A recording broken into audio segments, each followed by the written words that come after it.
मुंबई गोवा राष्ट्रीय महामार्गावर परशुराम घाटामधल्या रस्त्यालगत भराव करण्यात आला होता आणि गुरुवारी झालेल्या पावसामुळे हा भराव कोसळला।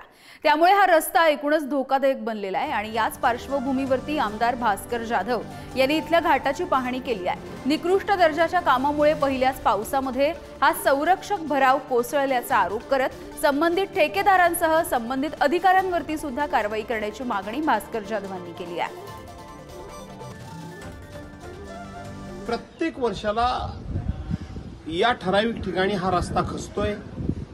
ह्या रस्त्याची साईडपट्टी असेल, दरड असेल किंवा केलेला भराव असेल किंवा रिटर्न वॉल असेल, हे सगळे तुटून पडतायत, कोसळून पडतायत। परंतु ज्या कॉन्ट्रॅक्टरच्या अधिपत्याखाली ही कामं सुरू आहेत किंवा जे कॉन्ट्रॅक्टर या कामांचे कॉन्ट्रॅक्टर आहेत, त्यांच्यावर कुठलीही कारवाई झाल्याची एकदाही ऐकिवात नाही किंवा दिसत सुद्धा नाही।